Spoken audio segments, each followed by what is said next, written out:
Hello, and welcome to the Bluestime Power Hour. I'm your host, Eddie J. Flowers III, a very, very avid blues lover and listener, and I'm sure after this program, you'll be one also.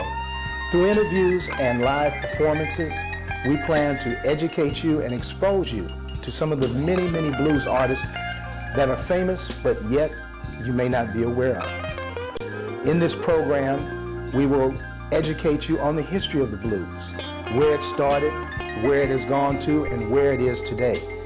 Briefly, the blues was born or started down in the Mississippi Delta. The blues has spread to such places as Chicago, Memphis, Tennessee, St. Louis, Kansas City, and all points beyond.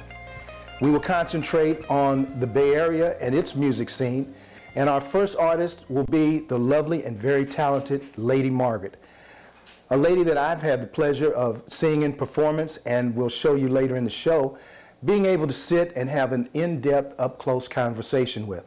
Lady Margaret's career got started as many artists in the church and has blossomed as the years have gone by. Right now, we'd like to show you a clip done by Miss Adriana Bravo, a work in progress on Lady Margaret.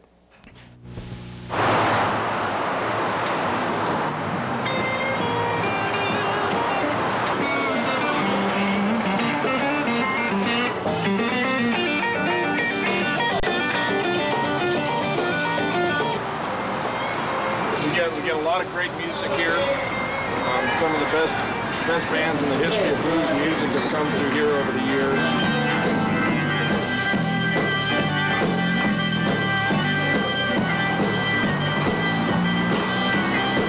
Oh, Lady Margaret's great. You know, Lady Margaret's been around the Bay Area for a long time. I'm a musician myself, and I've been familiar with her work actually for quite some time.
Once again, that was a work by Adriana Bravo that's in progress on Lady Margaret, performing at a local club in the Bay Area. One of the biggest thrills of blues artists and blues listeners comes around usually during the summertime. This is when the blues festival scene is hot and heavy.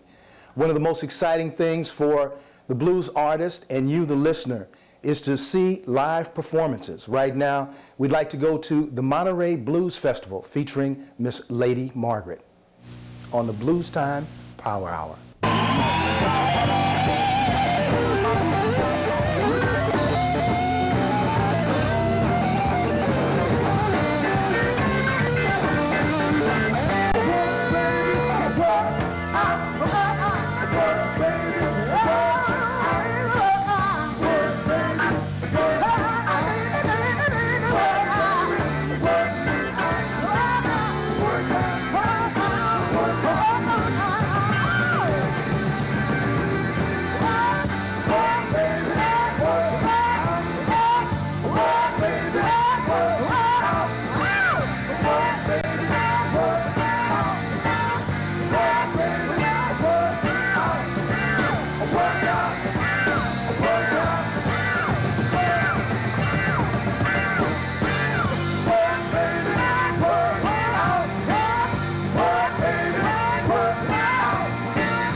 Once again, that was Lady Margaret performing at the Monterey Bay Blues Festival, one of the largest and nicest venues on the blues scene in the Northern California area. Now that you've met the lady through her music, come with me as we step into an intimate situation. We were at a kitchen table. It doesn't get any more personal than this. And listen to Lady Margaret tell you about herself on the Bluestime Power Hour. Hello, yours truly, Eddie J. Flowers III, and I'm sitting here with one of the many ladies of blues, the one and only Lady Margaret. Lady Margaret, indeed a pleasure. Thank you. It's nice to be here. For the viewers out there, where did it all begin for Lady Margaret? Some years ago, I was with a group called the Soul Caravan. That's when I got the name Lady Margaret. Prior to that, it all started really down at the Rum Boogie Club in West Oakland.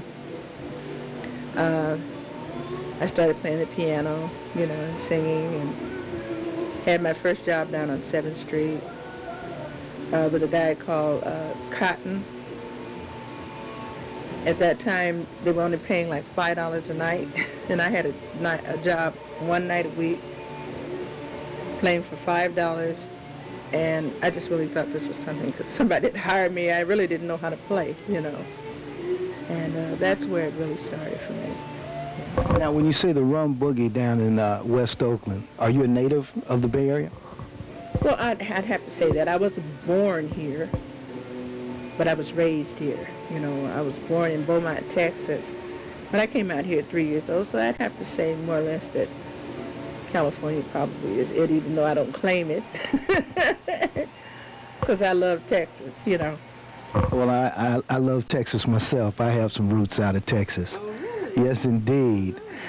You say your first gig, you made $5 a night, one night a week. In my conversations with many blues artists, music is something that's hard to break into as it is, let alone when you perform the art form known as the blues. What is it that gives you the drive to persevere and continue to do what you do? You know what gives it to me? Is that I love music so much. It's a part of me. I really was playing, really, when I was about 8, 9 years old. My dad bought me a piano. And I knew then, right from the start, even though I didn't pursue it until I got about 19 years old, but I knew right then that music was going to be a part of me. And I paid a lot of dues. You know, I've been out here a long time, paid a lot of dues. Don't really think I got the recognition that I should have. But I love music, and I'll be playing music until I die, you know. It's a part of me. You know, I don't think I could exist without it, you know, unless I just decide that, okay, this is it, you know, which I don't think I'll ever do, you know.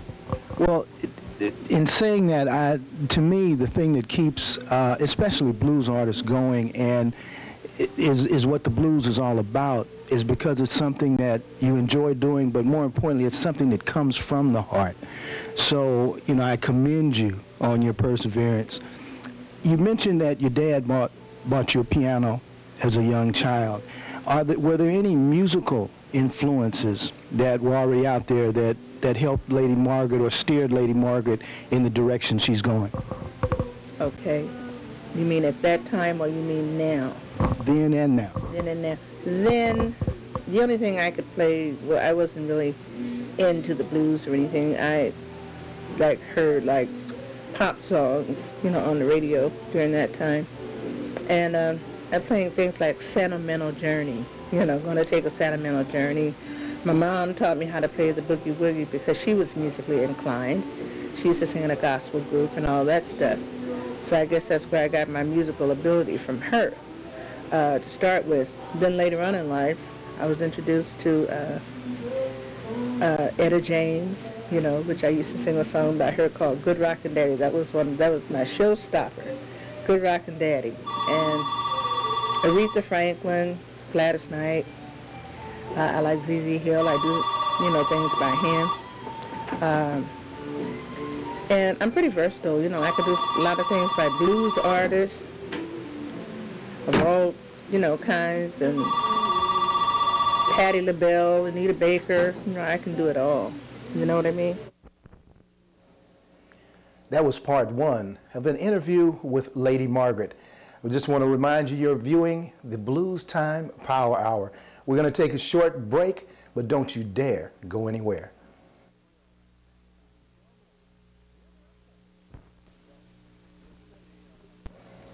Welcome back.